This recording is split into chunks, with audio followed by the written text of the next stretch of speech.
देशवासियों, आज हम सब 80वां स्वतंत्रता दिवस मना रहे हैं। आज हर दिलों की धड़कन वंदे मातरम के नाद से गूंज रही है। आज हर घर तिरंगा है, हर मन तिरंगा है और देश उत्साह और उमंग के साथ नए संकल्पों को लेकर के आज आगे बढ़ रहा है। आप सबको स्वतंत्रता दिवस की बहुत बहुत शुभकामनाएं।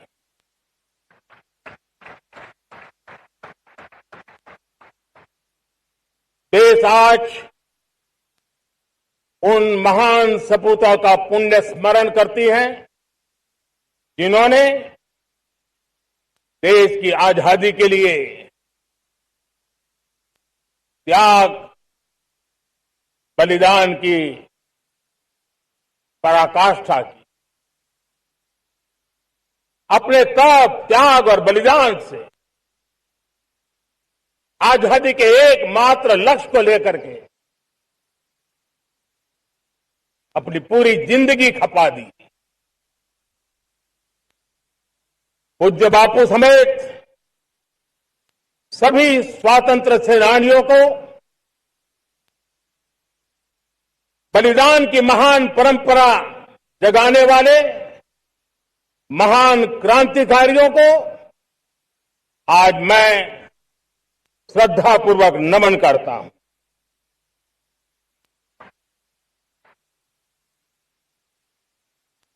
आज जो इस समारोह में उपस्थित है उन सब के लिए आज एक ऐतिहासिक पल भी है।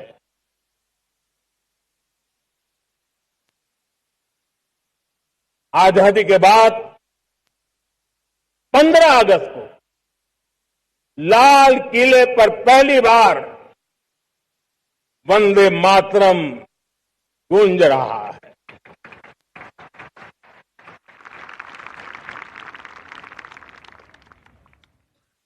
आज जब हम देश के लोग वंदे मातरम के 150 वर्ष मना रहे हैं तो इससे बड़ा उत्तम अवसर क्या हो सकता है। मेरे प्यारे देशवासियों, पिछले दिनों देश के कुछ हिस्सों में बाढ़ का प्रकोप रहा, भूस्खलन का प्रकोप रहा, अनेक परिवार प्रभावित हुए। उनके दुख दर्द को हम भली भांति अनुभव करते हैं।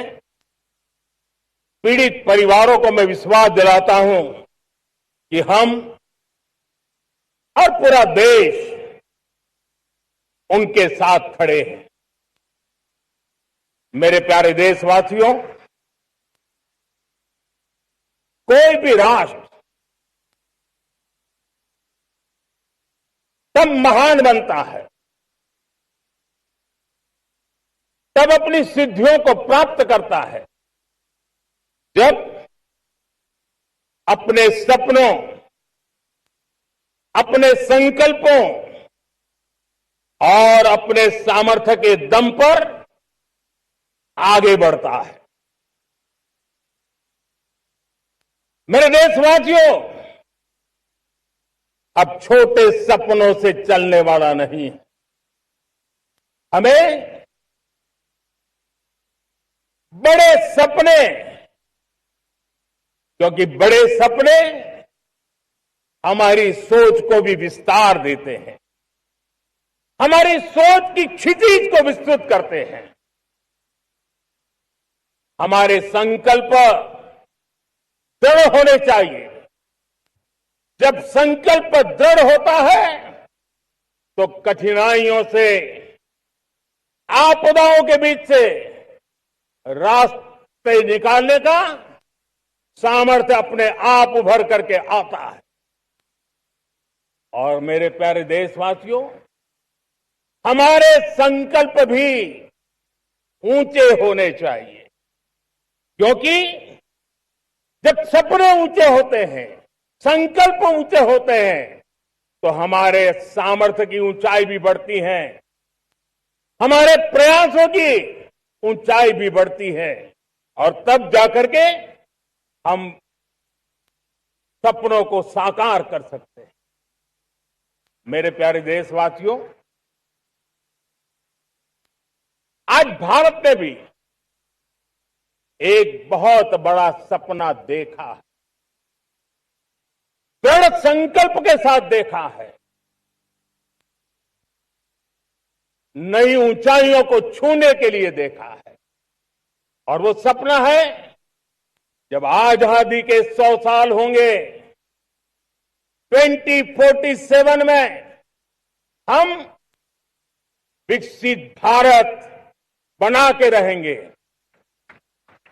140 करोड़ देशवासियों के पुरुषार्थ से इस लक्ष्य को हमें हासिल करना है। और जब दुनिया की सबसे बड़ी आबादी वाला देश विकसित होने का संकल्प लेता है, तो ये दुनिया की नजरों में भी हमारे साहस का परिचायक बन जाता है। दुनिया हमारी तरफ देखने का नजरिया बदलने के लिए मजबूर हो जाती है। प्यारे देशवासियों, और मैं ऐसे ही नहीं कह रहा हूं, पिछले 12 वर्ष में देश के कोटि कोटि नागरिकों ने, दलित हो, पीड़ित हो, वंचित हो, आदिवासी हो, गांव में रहने वाला हो, शहर में रहने वाला हो, गरीब हो, मध्यम वर्ग का हो, युवा हो, बुजुर्ग हो, नारी हो, पुरुष हो, उत्तर हो, दक्षिण हो, पूर्व हो, पश्चिम हो, हर किसी ने पिछले 12 साल में एक संकल्प के साथ, समर्पण के साथ देश को नई ऊंचाइयों पर ले जाने में हर प्रकार से प्रयास किया है।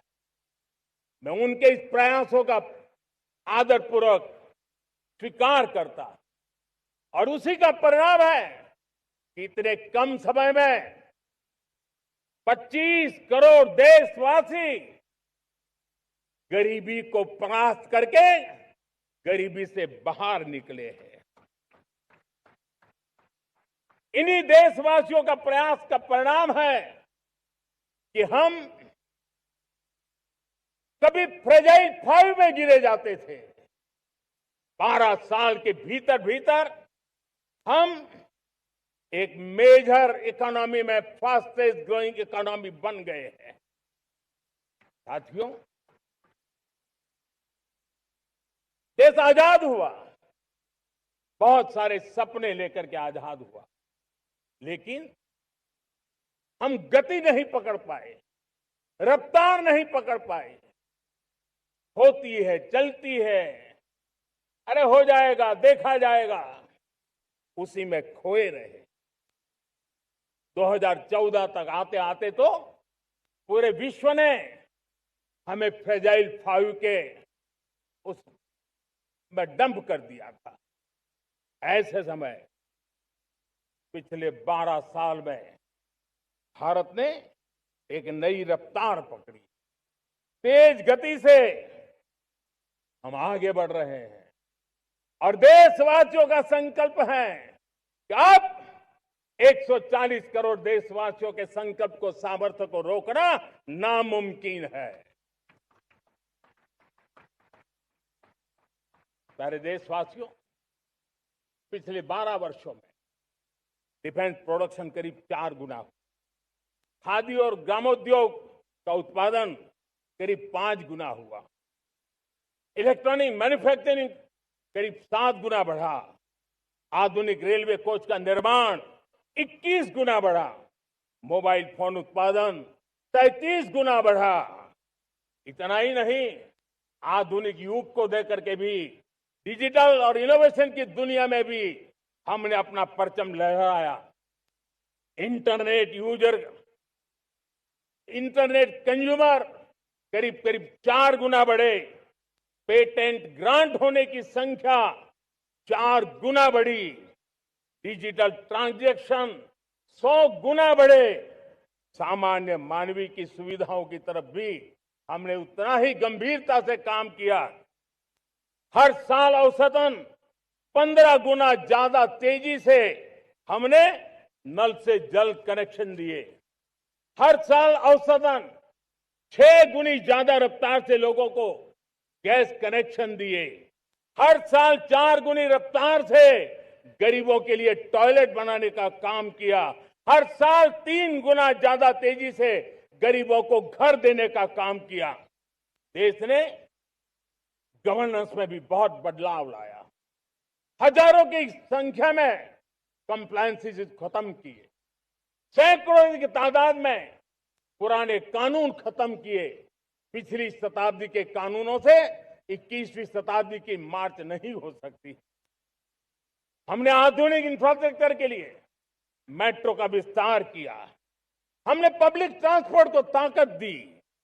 जिस स्पीड से काम, जिस स्केल पर काम किया, ये सब, ये रफ्तार, ये विस्तार, ये अचीवमेंट आजादी के बाद पहली बार पिछले 1 दशक ने देखा है। और जब इतनी सारी सिद्धियां हमारे सामने हो, इतनी तेज गति दिखाई देती हो, देशवासियों का सामर्थ्य पल पल प्रकट होता है, तब तो 2047 में विकसित भारत बनने का संकल्प कभी भी अधूरा नहीं रह सकता है। ये सारे आंकड़े इस बात की गवाही देते हैं कि हम आगे बढ़ने वाले हैं।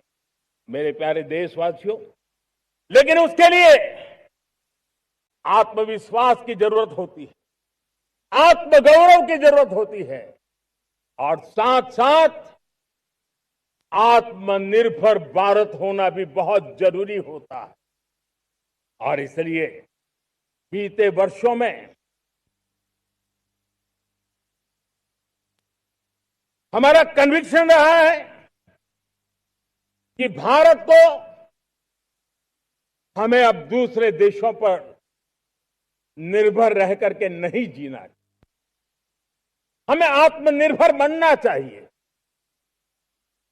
दुनिया में बहुत कुछ मिलता है, सस्ता मिलता है, जल्दी मिल सकता है, लेकिन उससे हमारा सामर्थ्य तैयार नहीं होता, न हमारे सामर्थ्य की कसौटी होती है। और इसलिए हमें भी अपनी क्षमताओं को बढ़ाना है।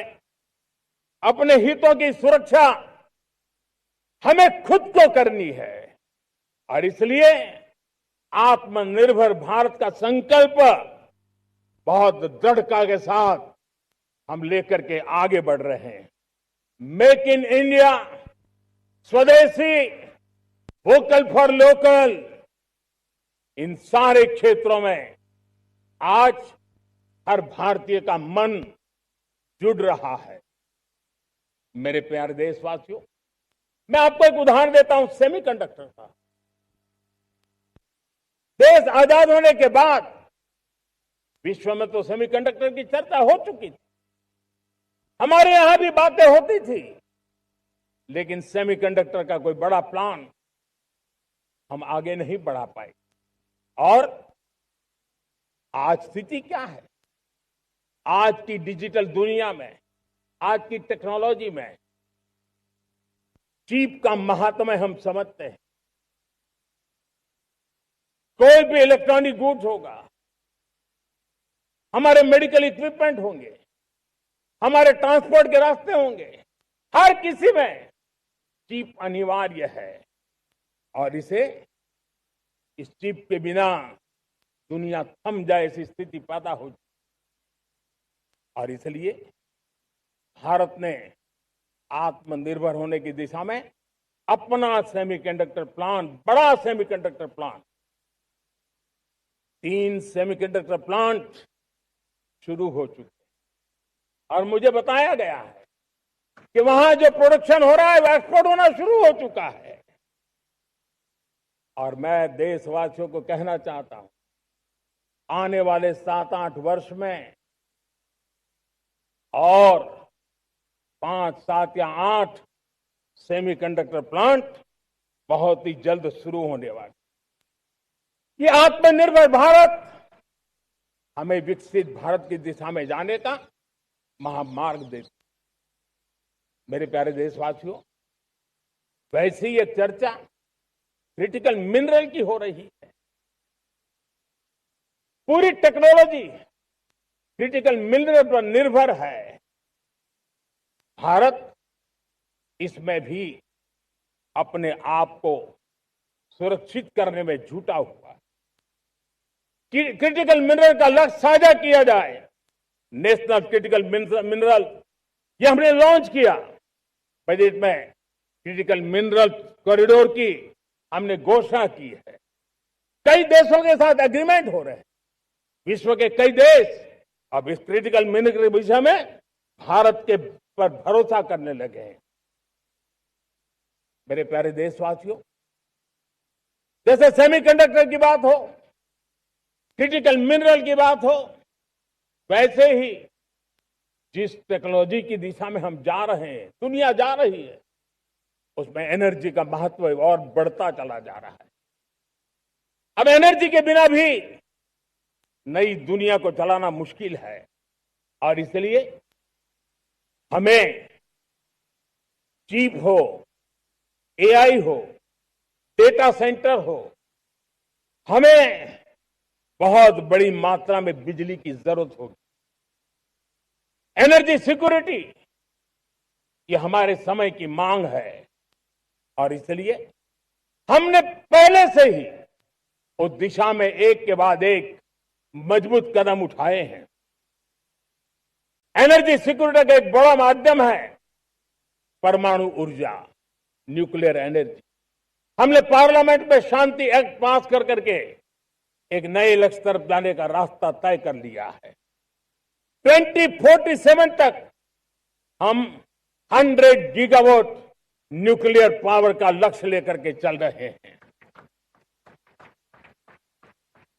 इसी एक दशक में हम 5 नए न्यूक्लियर रिएक्टर शुरू करने का लक्ष्य लेकर के चल रहे हैं। इस वर्ष भारत ने फास्ट ब्रीडर न्यूक्लियर टेक्नोलॉजी में महारत हासिल करके एक अहम पड़ाव पार किया है और उसके कारण परमाणु ईंधन में आत्मनिर्भर बनने की दिशा में हमें एक बहुत बड़ा सफलता का कदम हमने रखा है। मेरे प्यारे देशवासियों,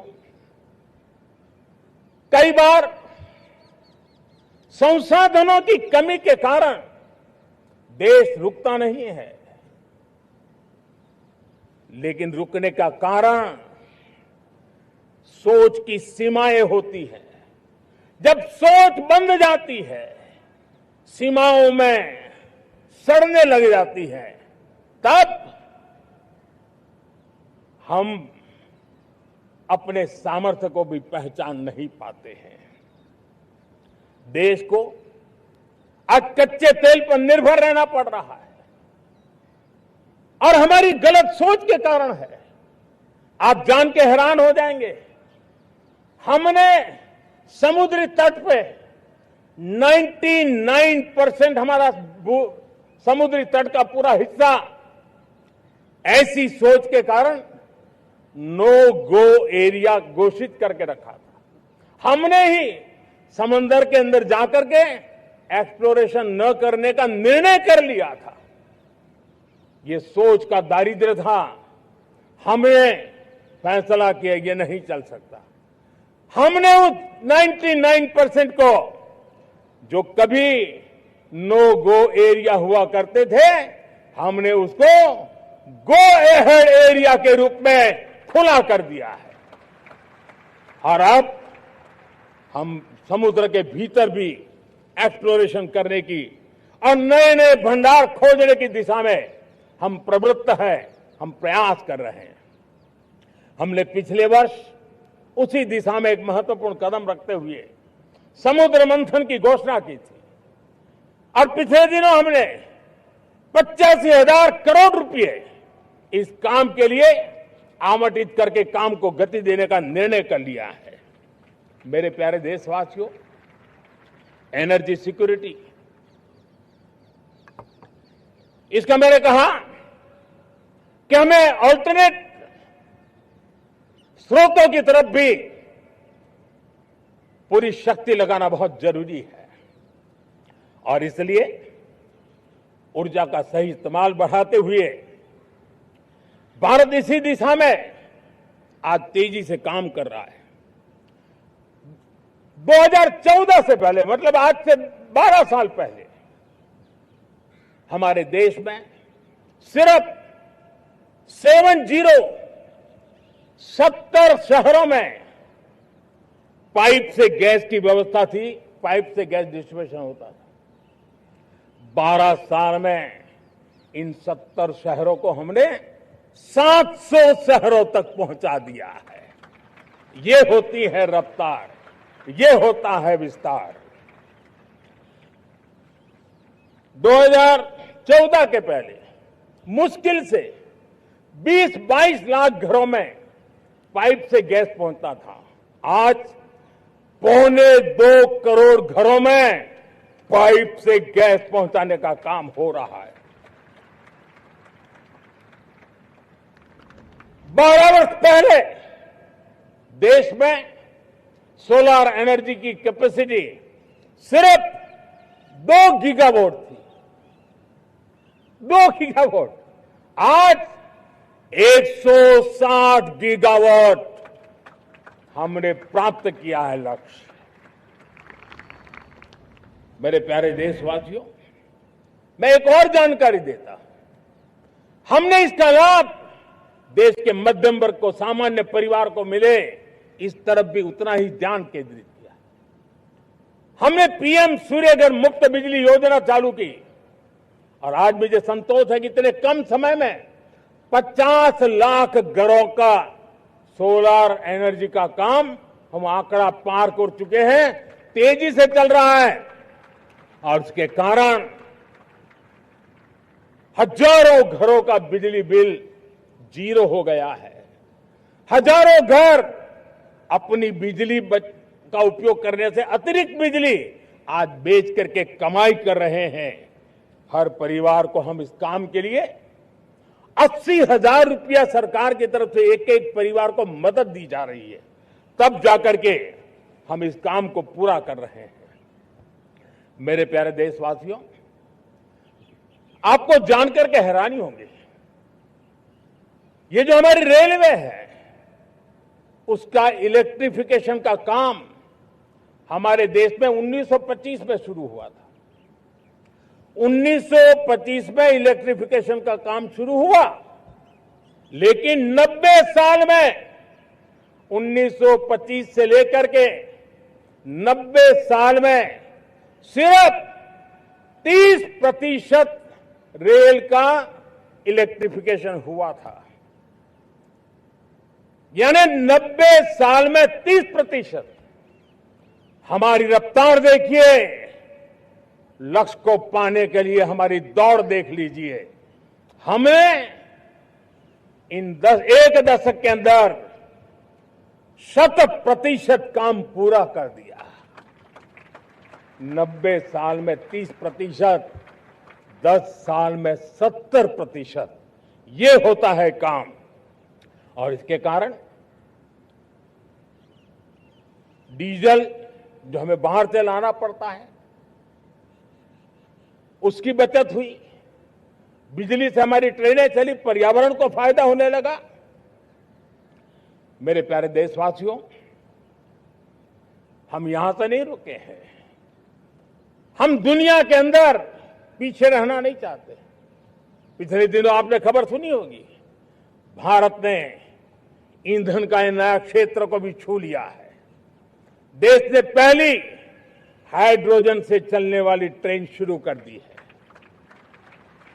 और मुझे खुशी है ये सबसे लंबी ट्रेन है और सबसे ताकतवर ट्रेन है और दुनिया में हाइड्रोजन ट्रेन के क्षेत्र में भी भारत ने अपना झंडा गाड़ दिया है। प्यारे देशवासियों, पिछले 10-12 साल हम लगातार 2047 के लक्ष्य को पाने के लिए दौड़ रहे हैं, एक के बाद एक सोपान सिद्ध कर रहे हैं। हमने सोचा भी नहीं था कि हमें इसमें भी कुछ मुसीबतों का झेलना पड़ेगा। पिछले 10-12 वर्ष में कितने संकटों का सामना करना पड़ा। कोरोना जैसी वैश्विक महामारी ने पूरी दुनिया को चिंता में डाल दिया था, सारी व्यवस्थाएं चरमरा गई थी। कोरोना से बाहर निकले, युद्ध की विभीषा की खबरें आने लगी, कहीं यूक्रेन तो कहीं पश्चिम एशिया, हर जगह पर तनाव का माहौल। और पता नहीं भविष्यवेत्ताओं ने तो न जाने क्या क्या घोषणाएं कर दी थी। देश को डराना, देश को भयभीत रखना, देश को चिंतित रखना, इसी में कुछ लोगों को आनंद आता है। वैक्सीन नहीं मिलेगी, कोविड में लोग बचेंगे नहीं, कुछ भी नहीं होने वाला। वेस्ट एशिया का क्राइसिस आया, पेट्रोल पंप पे पेट्रोल नहीं मिलेगा, गैस नहीं मिलेगा, डीजल नहीं मिलेगा, फर्टिलाइजर नहीं मिलेगा। सारी दुनिया भर की अफवाहें फैला करके भारत के लोगों को भयभीत करने का, डराने का, चिंता के अंदर डुबो देने का कुछ लोगों को आनंद आ रहा था। लेकिन देश ने देख लिया कि पिछले 10-12 साल की सुविचारित योजनाएं रंग ला रही है और हम इतने बड़े संकट के बावजूद भी नागरिक देवो भव के मंत्र को लेकर के जीते हुए भारत ने जो तैयारियां की थी, एक के बाद एक कदम उठाया था। सोचा नहीं था कि संकट आएगा, लेकिन इस संकट के समय में ये सारी चीजें काम आ गई और आज देश में गैस भी है, पेट्रोल भी है, यूरिया भी है। हम अपनी ताकत के ऊपर खड़े हो रहे, चल रहे। मेरे प्यारे देशवासियों, दुनिया के इन संकटों का प्रभाव हर किसी पर हुआ, हम भी अछूते नहीं। यूरिया के दाम दुनिया में 3,000 रुपया पहुंच गए एक बोरी का। आज भी हम मेरे देश के किसानों को वो बोझ सहने के लिए मजबूर नहीं कर रहे। सरकार अपने कंधों पर वो बोझ उठा रहा है और दुनिया से जो 3,000 रुपया में यूरिया का बोरा हमें मिलता है, वो हमारे किसानों को हम सिर्फ 300 रुपये में दे पाते हैं। इतना ही नहीं, डीएपी आज दुनिया में बाजार 5,000 पहुंच चुका है, लेकिन मेरे देश के किसानों को दिक्कत ना हो इसलिए 1,350 रुपये में आज भी डीएपी देने का काम हम कर रहे हैं। मेरे प्यारे देशवासियों, एक समय था जब मैं आत्मनिर्भरता की बात कर रहा था तो कुछ लोग एयर कंडीशन चैम्बर में बैठ करके सोचने वाले लोग हमें बता रहे थे ग्लोबलाइजेशन का क्या होगा। लेकिन दुनिया देख रही है कि पिछले एक दशक में ऐसा लग रहा है कि दुनिया ने ग्लोबलाइजेशन बोलना ही बंद कर दिया है। जहां से ग्लोबलाइजेशन की आवाज आती थी वो बंद सुनाई नहीं देती है। दुनिया का हर देश अपनी अपनी संभालों के मिजाज की तरफ गया है। लेकिन दुर्भाग्य से इस संकट के कालखंड में कुछ लोगों ने अपना रुतबा दिखाने के लिए संसाधनों को वेपनाइज करने का खेल खेला है। दुनिया अपने पास जो कुछ भी है उसको वेपनाइज करने में लगी है। संसाधनों का वेपनाइज, रिसोर्स का वेपनाइज, पेट्रोल, डीजल, फर्टिलाइजर, दवाइयां, टेक्नोलॉजी की चिप्स, इतना ही नहीं भूभाग को भी वेपनाइज किया जा रहा है। मुझे और ऐसे समय अगर हम आत्मनिर्भरता मंत्र को लेकर 10 साल सही दिशा में न चले होते तो हम कल्पना कर सकते हैं कि ऐसी चुनौतियों का मजबूती से मुकाबला कैसे करते। और हमारी तैयारियां निरंतर बढ़ती जा रही है। मेरे प्यारे देशवासियों,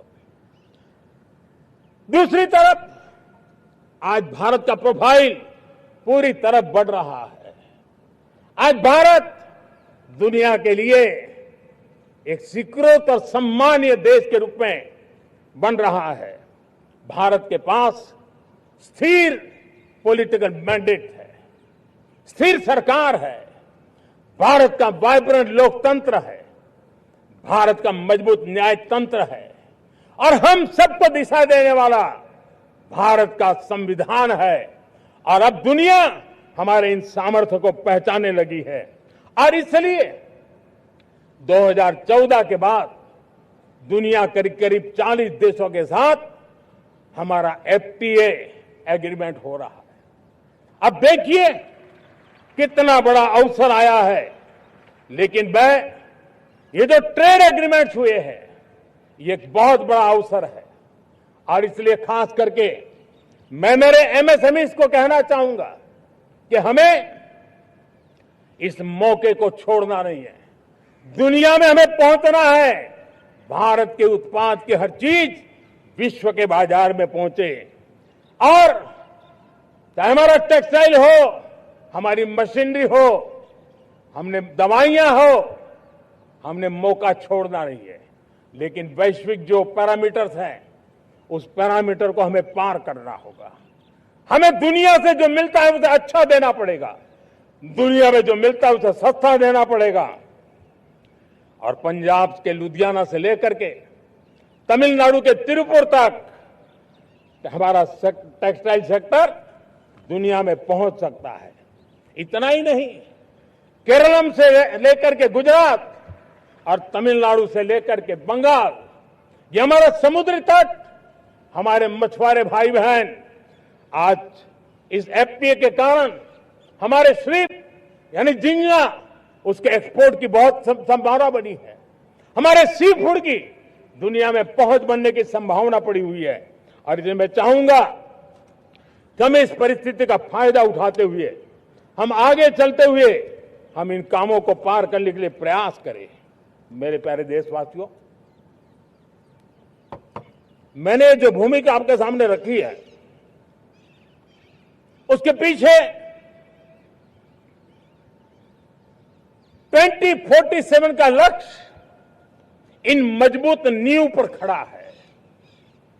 2047 विकसित भारत का लक्ष्य हमने पिछले 10-12 साल में देशवासियों ने जो सामर्थ्य दिखाया है, उस सामर्थ्य का हिस्सा है। और इसलिए मेरे प्यारे भाइयों बहनों, सदी का 1/4 हिस्सा बीत चुका है और अगला 1/4 हमारे लिए अत्यंत महत्वपूर्ण है। अब हम रुक नहीं सकते हैं, हमारी गति नहीं रुक सकती है, हमारी दिशा तय हो चुकी है, हमें प्राप्त करके रहना है। और इसके लिए हमें अपना वर्क कल्चर बदलना होगा। हमारे वर्क कल्चर को बदलते हुए हमें हमारी सोच को भी बदलना होगा, हमें हमारे काम की गति को भी बदलना होगा। जो काम पिछले 5-7 दशक में नहीं हुए हैं, वो काम हमें आने वाले 5-7 साल में करने हैं। और मेरा भरोसा है मेरे देश की युवा शक्ति पर, मेरे देश के नौजवानों पर, मेरे देश की माताओं को बहनों पर, मेरे देश के किसानों पर, मेरे देश के मजदूरों पर कि हम इस सपने को साकार कर सकते हैं। और इसलिए हमें रिफॉर्म की गति को भी आगे बढ़ाना है। और जब मैं रिफॉर्म की बात कर रहा हूं, रिफॉर्म नहीं हमारे लिए कोई कंपल्सन है, नहीं रिफॉर्म ये हमारे के लिए कोई बजबड़ है। हमारे लिए रिफॉर्म ये कन्विक्शन है। आउट ऑफ कन्विक्शन हम रिफॉर्म एक्सप्रेस पर चल पड़े हैं और हम आने वाले दिनों में भी नेक्स्ट लेवल रिफॉर्म की ओर बढ़ने वाले हैं। और इसलिए सरकार, समाज, उद्योग, उत्पादक, किसान, हर किसी ने अपनी ट्रेडिशनल व्यवस्थाओं में रिफॉर्म करना पड़ेगा, सोच में रिफॉर्म करना होगा, अपने लक्ष्यों को रिफॉर्म करना होगा। और इसलिए मेरे प्यारे देशवासियों, हमें एक निश्चित दिशा में को लेकर के चलना होगा। मैं आज उस युग को भी याद करना चाहूंगा जब देश भारत का सामर्थ्य सप्त सिंधु के रूप में हम जानते थे, हम समझते थे, हम सुनते थे। अब विकसित भारत बनाने के लिए हमें नई धारा चाहिए। आज लाल किले की प्राचीर से मैं देश के सामने शक्ति की सप्त धारा का आवाहन करता हूं। आने वाले 5-7 साल में जो पिछले 5-7 दशक में नहीं हुआ, वो सप्त धारा के सामर्थ्य से, शक्ति से हम देश को नई ऊंचाई, नई गति देंगे और नए लक्ष्यों को पार करने वाला सामर्थ्य देंगे। और इसके साथ साथ देश की युवा शक्ति का सामर्थ्य का भरपूर राष्ट्र निर्माण में उपयोग होगा, उनकी शक्ति जोड़ी जाएगी। आने वाले दिनों में जब मैं सप्तधारा की बात करता हूं, सप्तधारा की पहली शक्ति है मैन्युफैक्चरिंग पावर।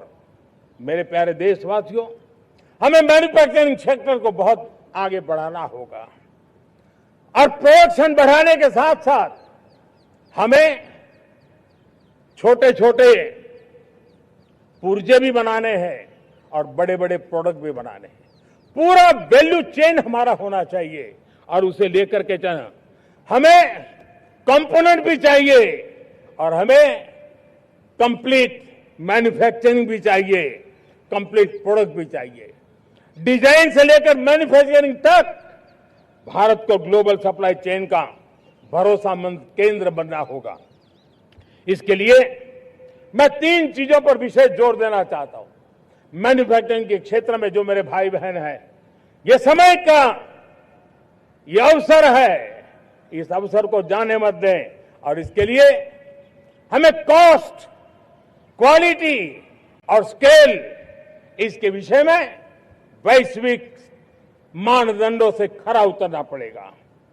हमारी फैक्ट्रीज कॉम्पिटिटिव हो, हमारे प्रोडक्ट्स यूजर फ्रेंडली हो, हमारा पैकेजिंग दुनिया के लोगों को लुभावने वाला हो, आकर्षित करने वाला हो, हमारा जीरो डिफेक्ट प्रिसीजन मैन्युफैक्चरिंग, ये हमारी पहचान बनना चाहिए। हर मैन्युफैक्चरर, हर एंटरप्रेन्योर, हर एमएसएमई से मैं कहना चाहता हूं, ग्लोबल मार्केट में हमारी पहचान विश्वसनीयता और गुणवत्ता के आधार पर होनी चाहिए। क्वालिटी के संबंध में नो कॉम्प्रोमाइज, और इसलिए हमारा मंत्र क्वालिटी, क्वालिटी, क्वालिटी होना चाहिए। यही हमारा ग्लोबल ब्रांड वैल्यू बनेगा। मेरे प्यारे देशवासियों, इस सप्तधारा की दूसरी शक्ति है कृषि और फूड प्रोडक्शन, फूड प्रोसेसिंग। हमें इस दिशा में आगे बढ़ना होगा। हमारे किसानों ने, अब दुनिया के बाजार खुल चुके हैं, एफपीए के कारण हमें एक बहुत बड़ा मार्केट मिल रहा है। हमें वहां पहुंचना है, हमें उस जगह को हाथ लगाना है। हमें खेत से लेकर एक्सपोर्ट मार्केट की ओर जाना होगा। हमारे पारंपरिक खान पान हो, हमारे मिलेट्स हो, हमारे मसाला हो, हमारे फल हो, फूल हो, क्या कुछ नहीं है हमारे पास, वो ग्लोबल ब्रांड्स बनने चाहिए। हमारे किसान केमिकल फ्री खेती को बल देंगे, दुनिया में इनकी मांग और बढ़ने वाली है। और जो ग्लोबल पैरामीटर्स के अंदर हर प्रकार से सिद्ध होने वाले हमारे एग्रो प्रोडक्ट होंगे, तो दुनिया में हम आसानी से पहुंच पाएंगे। मेरी सप्तधारा की तीसरी शक्ति है टेक्नोलॉजी और इनोवेशन। मेरे प्यारे देशवासियों, आज जमाना एआई का है, क्वांटम का है, स्पेस का है, रोबोटिक्स का है, डेटा सेंटर्स का है। पूरी तरह एक नया क्षेत्र खुल चुका है और इमर्जिंग टेक्नोलॉजी ये भी हर पल हमें चुनौती दे रही है। और इसलिए देश को दुनिया के लिए मार्केट नहीं बना देना, हमें इनोवेशन का हब बनना है। हमने यूपीआई और डिजिटल पब्लिक इंफ्रास्ट्रक्चर में लोहा मनवा लिया है, हमारी ताकत का परिचय करवा दिया है। अब भारत को डिजिटल पब्लिक टेक्नोलॉजी उसको भी दुनिया के कोने कोने तक पहुंचाना है। भारत को नेक्स्ट जनरेशन कम्युनिकेशन टेक्नोलॉजी में लीड करना है।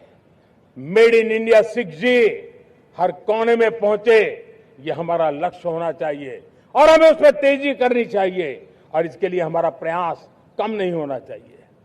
सप्तधारा की चौथी शक्ति है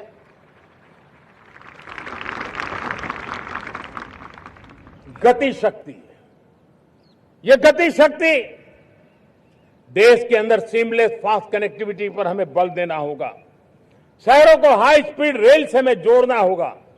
मॉडर्न हाईवे चाहिए, इनलैंड वाटरवेज चाहिए, एयरपोर्ट चाहिए, मल्टी मॉडल लॉजिस्टिक की व्यवस्था चाहिए। हमें पोर्ट्स को सिर्फ सामान उतारना चढ़ाने की जगह नहीं, दुनिया के शिप्स आकर के लंगर हो जाए इतना नहीं, हमें हमारे पोर्ट्स को पोर्ट लेड डेवलपमेंट ग्रोथ की दिशा में हमें आगे बढ़ना होगा। हमारी पांचवी शक्ति है सप्तधारा की, वो है रक्षा शक्ति। और ये रक्षा शक्ति का महत्व हर प्रकार से है। मेरे प्यारे देशवासियों, डिफेंस में आत्मनिर्भर होना अब भारत ने अनुभव कर लिया, दुनिया ने अनुभव कर लिया है, इसके बिना कोई चारा नहीं है। विश्व जब अपनी अपनी ही सोच रहा है, तब भारत विश्व के लिए बाजार बन करके नहीं रह सकता है। हमें डिफेंस के क्षेत्र में आत्मनिर्भर होना हुआ। Next generation defence technology develop करके हमें ग्लोबल सप्लायर बनने की दिशा में हमें लक्ष्य लेकर के चलना है। हमें ड्रोन, काउंटर ड्रोन सिस्टम को विकसित करना होगा और हाइपरसोनिक डिफेंस टेक्नोलॉजीज, उस पर हमें लीडरशिप लेनी होगी। साथियों, साइबर सुरक्षा भी आज हर घर के लिए एक समस्या बन रही है। वो भी एक रक्षा का क्षेत्र है जिसमें हमारे युवाओं की जो सामर्थ्य है, उस सामर्थ्य का उपयोग हम देश के और दुनिया के लिए कर सकते हैं। हमारी सप्तधारा की छठी शक्ति है ग्रीन इकोनॉमी, ब्लू इकोनॉमी, जो ग्रीन जॉब को भी जन्म देती है। हमें green hydrogen, renewable energy, energy storage, green mobility, green manufacturing in global scale हमें पा करके रहना है। हमें दुनिया जब ग्लोबल वार्मिंग की चर्चा करती रहती है, हम रास्ते खोजते रहते हैं, हम समस्याओं का समाधान दे रहे हैं और भारत एक ग्रीन मूवमेंट का बहुत बड़ा सामर्थ्य लेकर के चलिए। भारत के पास ब्लू इकोनॉमी के लिए भी बहुत बड़ा अवसर है। बहुत बड़ा लंबा हमारा कोस्ट लाइन है। ब्लू इकोनॉमी के लिए बहुत बड़े अवसर है। फिशरीज है, कोस्टल टूरिज्म है, ओशन टेक्नोलॉजी है। ऐसे कितने ही क्षेत्र हैं जिसमें हम आगे बढ़ सकते हैं।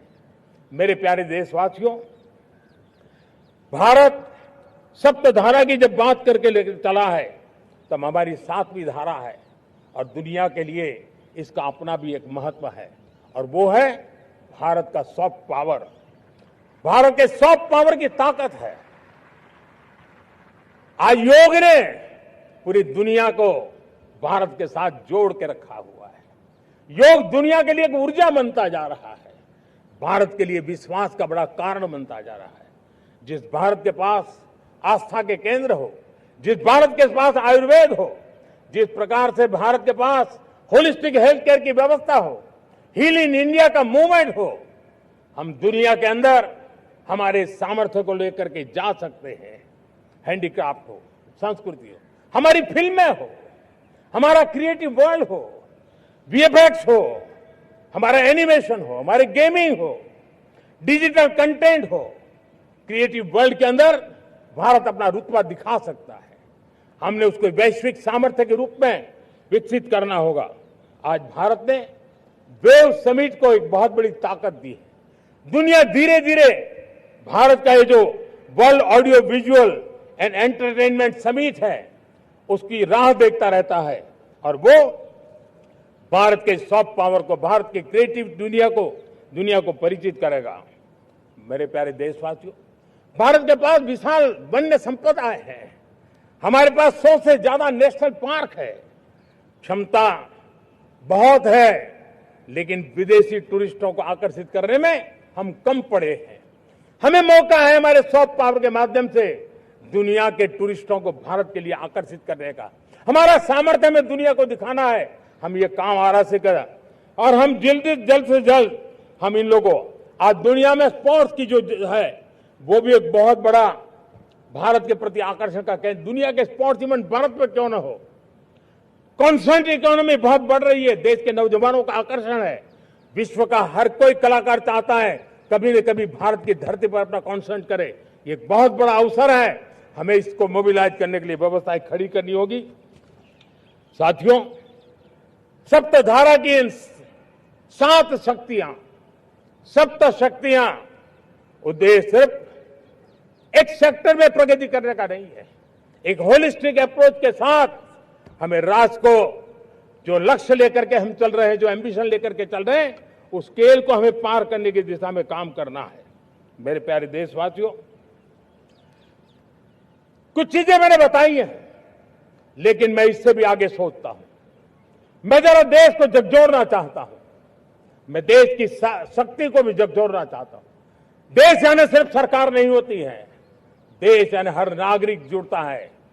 क्या हम सोच नहीं सकते कि फॉर्च्यून 500 की चर्चा तो बहुत सुनते हैं, आने वाले एक दशक में इन फॉर्च्यून 500 में 50 कंपनियां भारत की क्यों न हो, ये लक्ष्य हमारा क्यों न होना चाहिए। आज बैंकिंग सेक्टर फल फूल रहा है। दुनिया की टॉप बैंक के अंदर भारत की बैंक का झंडा भी क्यों न फहरता हो।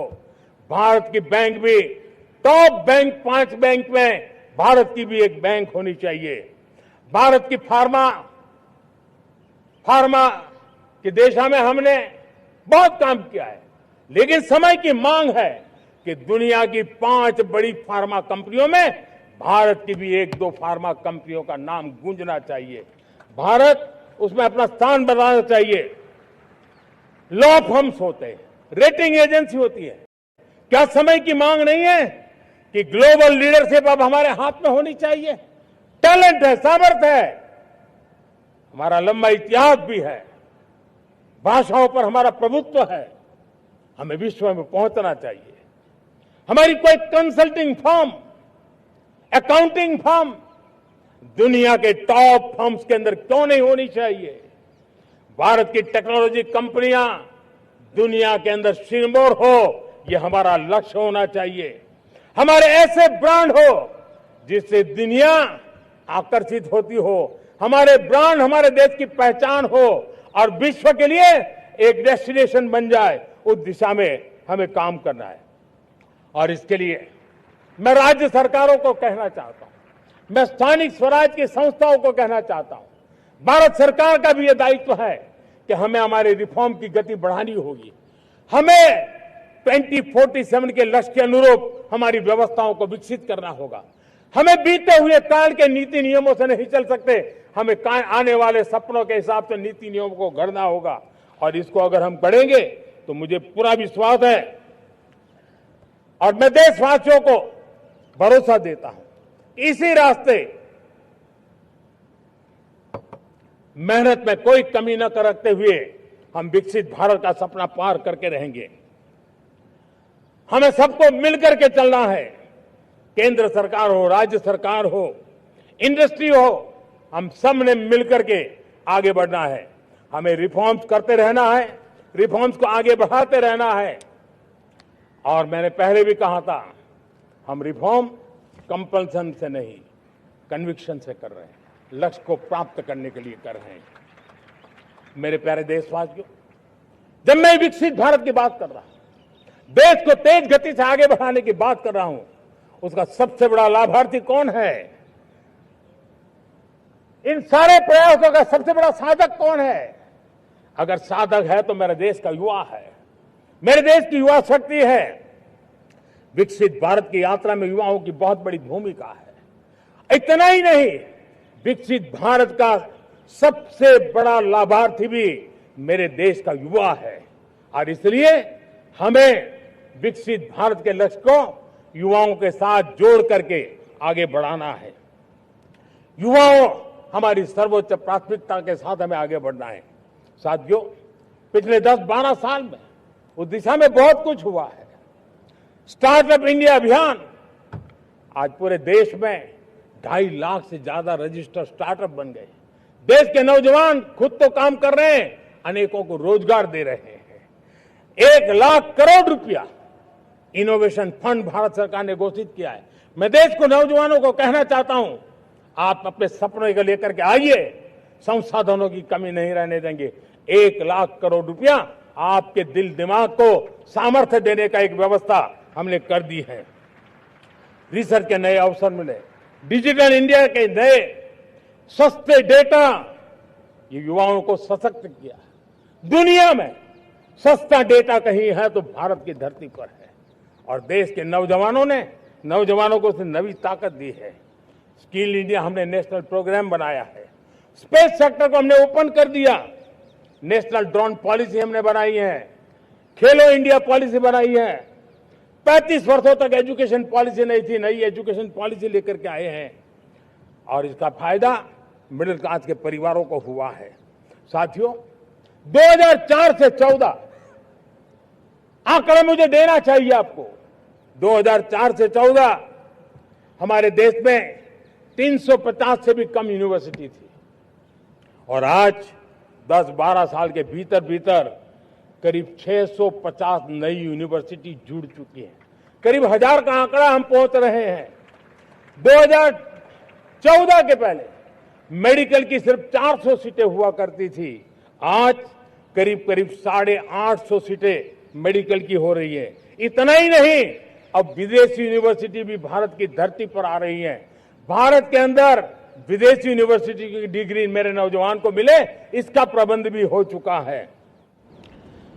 हमारे देश के युवा मन बचपन से ही टेक्नोलॉजी की तरफ आकर्षित हो, उस दिशा में हम काम कर रहे हैं, और इसलिए हमने करीब 10,000 से अधिक अटल टिंकरिंग लैब छोटे छोटे बच्चों के हवाले कर दी है, ताकि उनका इनोवेशन और टेक्नोलॉजी के अंदर उनका मन बने। 12 वर्ष युवा, हमने अनेक रास्ते खोले। हम स्टार्टअप ओपन कर दिया, आपने देखा होगा।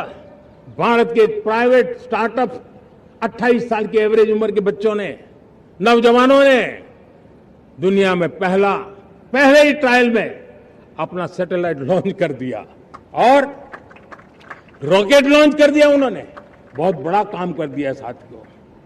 आज करीब 2.5 लाख से ज्यादा रजिस्टर्ड स्टार्टअप है। हमने पिछले दिनों एआई इंपैक्ट समिट किया था। एआई का विस्तार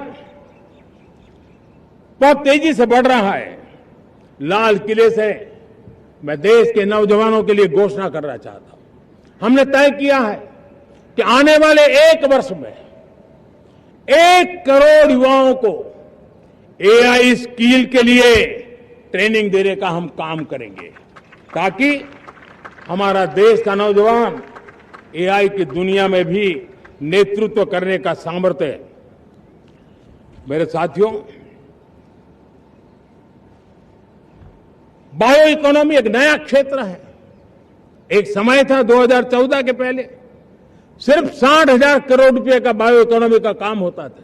मेरे देश के नौजवान, आपने क्या कमाल कर दिया है। देखिए, नीतियां जब सही होती है, लक्ष्य जब साफ होता है, तो मेरे देश के नौजवान कैसा करके थे। बायो इकोनॉमी में देश की युवा शक्ति ने सामर्थ्य दिखाया।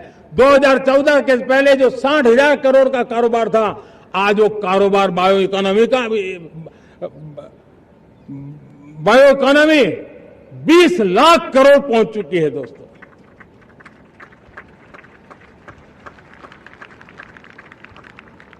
दो 2009-10 का कालखंड था, सिर्फ 25 लाख इलेक्ट्रिक व्हीकल हमारे देश में बिके थे। 1.5 लाख इलेक्ट्रिक व्हीकल बिके थे 2009-10 में। 1.5 लाख इलेक्ट्रिक व्हीकल। इस 25-26 में 25 लाख इलेक्ट्रिक व्हीकल बिके हैं। मेरे प्यारे देशवासियों, एविएशन सेक्टर भी मेरे नौजवानों के लिए बहुत तेजी से आगे बढ़ रहा है। नए एयरपोर्ट, नए रूट, नए नए रोजगार के अवसर बना रहे हैं। मेंटेनेंस, ओवरहॉलिंग, इसके भी कारण देश में बहुत बड़ी मात्रा में स्किल मैन पावर को काम मिल रहा है। मेड इन इंडिया हवाई जहाज बनाने की दिशा में हमने सफलता पाई है। Made in India defence transport aircraft C295 already अपनी उड़ान भर चुका है, सफल उड़ान भर चुका है। ये देश के नौजवानों के लिए, मेरे साथियों, ड्रोन ने भी बहुत बड़ा काम किया है। स्वामित्व योजना, गांव में ड्रोन से स्वामित्व योजना सफल हो रही है। करीब 3.25 करोड़ परिवारों को स्वामित्व योजना का लाभ मिला है और इसके कारण 140 लाख करोड़ रुपए जैसी संपत्ति अनलॉक हुई है, जिसके कारण बैंक से लोन मिल सकता है, लोग अपना कारोबार कर सकते हैं। मेरे प्यारे देशवासियों, हमारे मध्यम वर्गीय परिवारों के सामने एक बहुत बड़ा बोझ बन चुका है कोचिंग क्लासेस की स्पर्धा। हर माँ बाप को लग रहा है कि कोचिंग क्लास में बच्चे को नहीं भेजा तो हम प्रतिष्ठित परिवार नहीं है। इन गरीब और मिडिल क्लास परिवारों की हम चिंता करते हुए हजारों करोड़ रुपए का उनका खर्च है वो भी बचे, बेटे भी अपने आसपास रह सके, उनकी देखभाल हो सके, परिवार पर आर्थिक बोझ न आए। और इसलिए हमने युवाओं के लिए विभिन्न परीक्षाओं की फ्री ऑनलाइन कोचिंग हमने करने का निर्णय किया है। डिजिटल पब्लिक इंफ्रास्ट्रक्चर है, हमारे पास उत्तम टैलेंट है, टीचर्स हैं, उन संसाधनों को जोड़ करके हम देश के नौजवानों को फ्री कोचिंग देने का एक पूरा नेटवर्क हम खड़ा करने वाले हैं। मेरे प्यारे देशवासियों, मैं हमेशा कहता आया हूं, जो खेले वो खिले। जब मैं खेले वो खिले की बात कर रहा हूं, तब मेरे प्यारे देशवासियों, आज भारत खेल की दुनिया में अपनी जगह बना रहा है। अब खेल के पोडियम में भारत का राष्ट्रगीत सुनाई देता है। लोकशाही मराठी ऐका, पहा, जागरूक रहा।